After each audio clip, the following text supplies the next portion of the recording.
హరే కృష్ణ. మనందరం కూడా రెగ్యులర్గా చర్చించుకుంటూ ఉంటాం. భగవద్గీత అన్నటువంటిది 5 అంశాల గురించి వివరిస్తుంది అని. ఆత్మ, పరమాత్మ, ప్రకృతి, కాలము, కర్మ. సో భగవద్గీతలో మనందరికీ కూడా ఎప్పుడన్నా దుఃఖాలు వచ్చినప్పుడు సందేహం కలుగుతూ ఉంటుంది. ఏమని అంటే, ఈ దుఃఖాల కారణం ఏంటి అని. భగవద్గీతలో భగవంతుడు చెప్తాడు, కారణం గుణసంగ దోషం అసద్యోనిషు జన్మసు. మంచి జన్మలు ఎత్తడానికి, చెడు జన్మలు ఎత్తడానికి కారణం ఏంటి అంటే మనం చేసేటువంటి కర్మలు దేన్ని బట్టి చేస్తామంటే మనలో ఉండేటువంటి గుణాలు దేన్ని బట్టి వస్తాయంటే సాంగత్యం వల్ల వస్తాయి. చాలామందికి ఈ వివరాలన్నీ మనం చెప్తూ ఉన్నప్పుడు వాళ్ళు ఏమనుకుంటారంటే, దేవుడు ఎక్కడున్నాడో ఎవరికి తెలుసు, ఎవరు చూస్తారు, ఏమో ఈ క్షణానికి ఎంజాయ్ చేసేయాలి లైఫ్, ఇటువంటి వేదాంతాలన్నీ కూడా చెప్పుకుంటూ వస్తూ ఉంటారన్నమాట. దీనికి సంబంధించి ఒక చక్కటి కథ ఒకటి వివరిస్తాను. ఒక రాజు దగ్గర 3 మంత్రులు ఉంటారు. ఆ 3 మంత్రుల్ని రాజు పిలిచి, మీరు ముగ్గురు ఒక్కొక్కరు ఒక్కొక్క గోనె సంచ పెద్దది తీసుకొని మన అంతఃపురం పక్కన ఉన్నటువంటి తోటలోకి వెళ్ళి మంచి మంచి పండ్లన్నీ కూడా, పండ్లు అక్కడ జీడిపప్పు, బాదం పప్పు, ఇటువంటివన్నీ మంచివన్నీ ఉన్నాయి, అవన్నీ కూడా సంచులు నింపుకొని రండి అని చెప్పి చెప్తాడనమాట. చెప్తే ఒక మంత్రి వెళ్తాడు, మంచివన్నీ కూడా ఏరుకొని కొంచెం సమయం పట్టినా కానీ దాన్ని నింపుకొని వస్తాడు. ఇంకో మంత్రి, అరే రాజు ఉండే బిజీ షెడ్యూల్లో నేను మంచి ఏరుకున్నానా చెడ్డ ఏరుకున్నావా, ఆయన ఎక్కడ చూస్తాడు, ఇవన్నీ ఏది దొరికితే అది నింపేసుకొని వెళ్ళిపోతే సమయం కలిసి వస్తుందని చెప్పి ఏది దొరికితే అది సంచి నింపుకొని వచ్చేస్తాడు, మంచివి చెడ్డవి అన్నీ కూడా. ఇంకో మంత్రి ఇంకా తెలివైనోడు, అసలు మన సమయాన్ని ఎందుకు వృధా చేయాలా, రాజు ఉండేటువంటి బిజీ షెడ్యూల్లో ఆయన ఏమన్నా చూస్తాడా చేస్తాడా అని చెప్పి అసలు తోటకే వెళ్లకుండా అంతఃపురం ముందున్నటువంటి చెత్త కుండీలో ఉన్నటువంటి చెత్తంతా తీసుకొని ఆ సంచి నింపుకొని 3 గోనె సంచులు నింపుకొని వెళ్ళిపోతారు రాజు దగ్గరికి. రాజు ఏమంటాడంటే, చూడు మంత్రులారా, 3 రోజుల కిందట మీరు 3 కలిసి నాకేదో అపరాధం చేశారు, దానికి పర్యవసానంగా మిమ్మల్ని 3 కూడా జైల్లో 4 రోజులు పెడుతూ ఉన్నాను. ఏదైతే మీరు సంచుల్లో సేకరించుకొని వచ్చారో అవి తింటూ మీరు గడపాలా అంటాడు. ముందు మంత్రి మొదట ఆయన అన్నీ మంచి నింపుకున్నాడు, జైల్లో పోయి కూర్చొని హ్యాపీగా ఏదో హాలిడే రిసార్ట్లో గడిపినట్టుగా ఆ మంచివన్నీ తింటూ 4 రోజులు కాలక్షేపం చేశాడు. రెండో వాడు సగం మంచివి సగం చెడ్డవి, మంచివన్నీ అయిపోయాయి, ఆ చెడ్డవి తిని అనారోగ్యంతో చచ్చాడు. మూడోవాడు అసలు ఏం తినగలడు, చెత్త నింపుకొని వచ్చాడు. ఇప్పుడు మనం కూడా ఏంటి అంటే, అరే భగవంతుడు చెప్పాడు నీతి ధర్మము కర్మ మంచి చెయ్యాలా, ఆ దేవుడు ఎక్కడ ఉన్నాడండి, ఎవడు చూస్తున్నాడండి, ఎవడు చూశాడా, రాజు చూశాడా చూడలేదా అనేది కాదు అక్కడ పాయింట్. మనం కర్మ అన్నప్పుడు కర్మ ఫలాలు అంటాం. అంటే వీళ్ళు నింపుకున్నటువంటి కర్మ ఫలాలు ఎవడు వాటిని అనుభవిస్తాడు అంటే మనమే అనుభవించాలా. ఎవరు చూస్తున్నారు, ఎవరు చూడట్లేదు, భగవంతుడు మాత్రం ఖచ్చితంగా చూస్తూ ఉన్నాడు. ఈ సత్యాన్ని మనం అర్థం చేసుకోవాలా. ఆ కర్మఫలాలు అనుభవించబోయేది ఇప్పుడు వీళ్ళు ఏదైతే సేకరించుకున్నారో సంచుల్లో, వాటిని ఎవరు తిన్నారు, వీళ్ళే తిన్నారనమాట. అదే రకంగా ఏ జీవి ఏ కర్మ చేసి ఆ ఫలాన్ని వాడు సంపాదించుకుంటాడో దాన్ని రేపు అన్న రోజు అనుభవించబోయేది వాడే. అందువల్ల మనం మొదటి మంత్రి అన్నీ మంచివి సేకరించుకొని వెళ్ళాడు, హ్యాపీగా ఆ మంచి తింటూ కాలక్షేపం చేశాడు.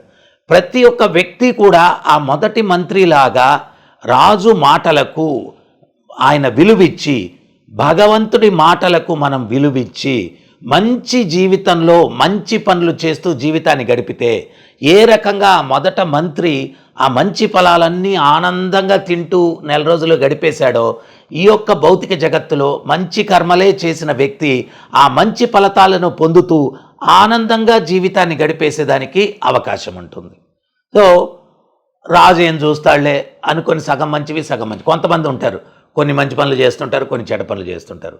మంచి పనులకు దాని ఫలితం ఏంటి అంటే ఆనందం వస్తుంది, చెడ్డ పనులకు దాని ఫలితం దుఃఖం వస్తుంది. అందుకనే వాళ్ళ జీవితాలు మిశ్రమంగా ఉంటాయి. అంటే కొంచెంసేపు హ్యాపీగా ఉంటారు, కొంచెంసేపు దుఃఖాలు వస్తాయి. వీటికి కారణం ఏంటి అంటే ఆడు జీవితంలో మంచివి చెడ్డవి 2 మిశ్రమంగా చేశాడు. ఇంకోటి చూస్తే సినిమా బాధలు, వాడేదో మగపిల్లడు కావాలని చెప్పి సంతానం కోసం ప్రయత్నం చేస్తే 60 జన ఆడపిల్లలు పుట్టారు.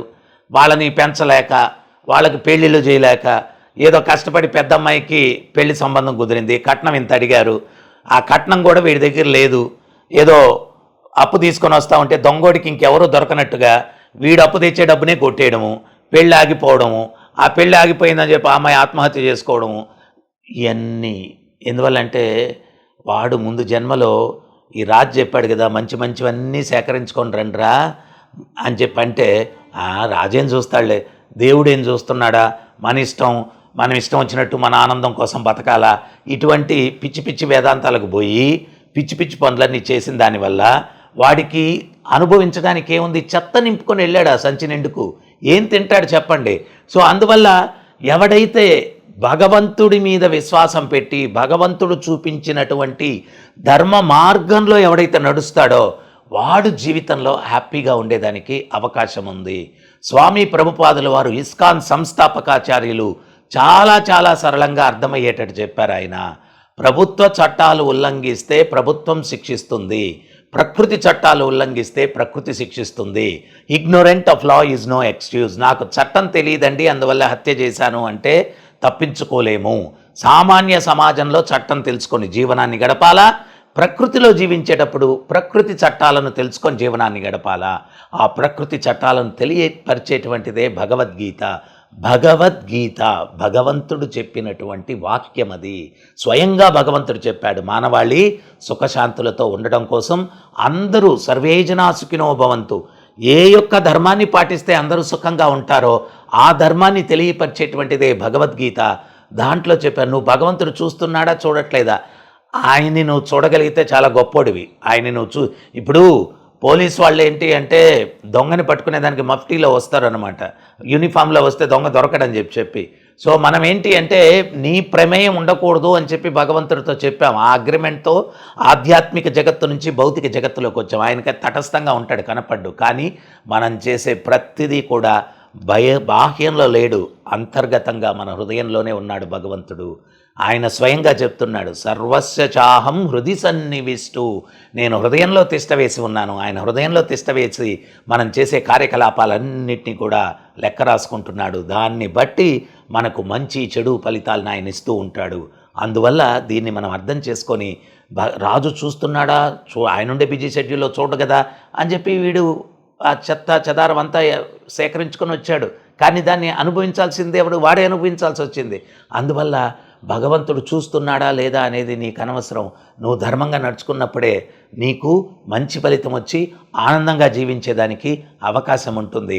అందువల్ల మనం ఈ సత్యాన్ని గ్రహించి భగవంతుడు సర్వత్రా ఉన్నాడు, ఆయన ఎల్లవేళలా నన్ను గమనిస్తున్నాడు అని ధర్మంగా నడుచుకున్న రోజే మనం ఆనందంగా, అది ఎవరి కోసం చెప్పారు, మనం ఆనందాన్ని పొందడం కోసమే ఈ సూచనలన్నీ ఇచ్చారు.